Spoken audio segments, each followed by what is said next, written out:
வளப்படுத்தும் தொழில் நிறுவனங்களையும் அதனை சார்ந்த தொழிலாளர்களின் நலனையும் பாதுகாக்க அரசு தரப்புகள் முனைப்பு காட்ட வேண்டும்.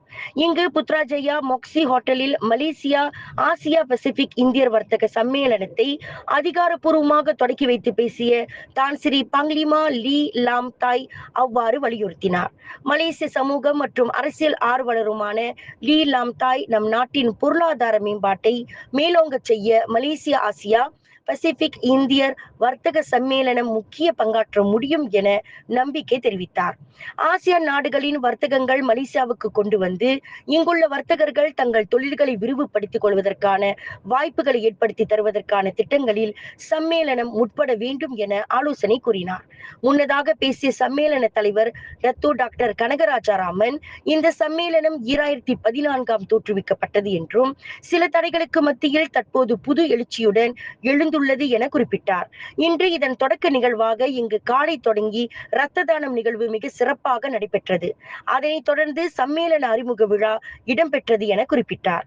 மலேசிய மற்றும் ஆசியா பசிபிக் நாடுகளின் வர்த்தகர்களுடன் அணுக்கமான உறவை ஏற்படுத்துவதும் அதன் மூலமாக நம் நாட்டுக்கு அதிக முதலீட்டாளர்களுக்கு கொண்டு வந்து வர்த்தக செயல்பாடுகளை உருவாக்கி அதன் மூலமாக நாட்டின் பொருளாதார வளர்ச்சியை மேம்படுத்துவதே எங்களின் இலக்கு என கனகராஜா தெரிவித்தார். எல்லோருக்கும் மாலை வணக்கம்.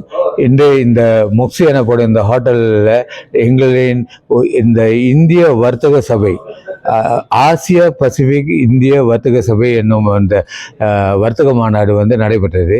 இது இன்னைக்கு ஒரு பெரிய அளவில் ஒரு லான்ச்சிங். இந்த லான்ச்சிங்க்கு முன்பதாக நாங்கள் இரத்த தானம் என்ற ஒரு முகாமை ஏற்படுத்தி இங்கு 100க்கும் மேற்பட்டவர்கள் இரத்த தானத்தை காலையிலிருந்து கொடுத்துட்டு வந்தார்கள்.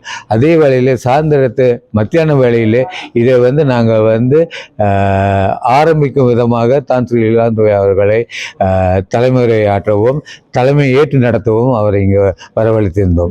மிக சிறப்பாக ஒரு கச்சிதமாக ஒரு சிறிய குடும்பத்தினர், அதாவது ஒவ்வொரு இளைஞர்களும் அல்லது வர்த்தகத்தில் ஈடுபட்டவர்களும் இன்றைக்கு கலந்து கொண்டார்கள். நிச்சயமாக இது ஒரு நன்மை பயக்கும் வர்த்தக சபையாக உருவாகும். அதற்கு மேலாக ஒரு வருங்கால கட்டத்திலே மலேசியாவிலேயே இந்த வர்த்தக சபை ஒரு பேரூன்றி ஒரு சிறந்த வர்த்தக சபையாக உருவாகும் என்ற நம்பிக்கை எங்களுக்கு உண்டு. நன்றி, வணக்கம். I'd like to offer my sincere congratulations to Dato' Kana for having been elected as the president of Malaysia Asia Pacific Chambers of Commerce. I hope that under his leadership, Chamber of Commerce will be able to explore all available opportunities to help to broaden trade, to broaden investment, and at the same time to look into having more business connections from different parts of Asia Pacific, and eventually to enable these businessmen and the business personalities to settle down and to work out some concrete arrangements where they can open up their businesses, where they can explore this investment and bring in more benefit to Malaysia and also Asia Pacific countries. Thank you. மேலும் செய்திகளை தெரிந்து கொள்ள கீழே இருக்கும் bell பட்டனை அழுத்துங்கள். உங்கள் ஆதரவை வெளிப்படுத்த லைக் மற்றும் ஷேர் செய்யுங்கள். தொடர்ந்து விண்வெளியுடன் உங்கள் பயணத்தை தொடர்ந்திருக்க சப்ஸ்கிரைப் செய்யுங்கள்.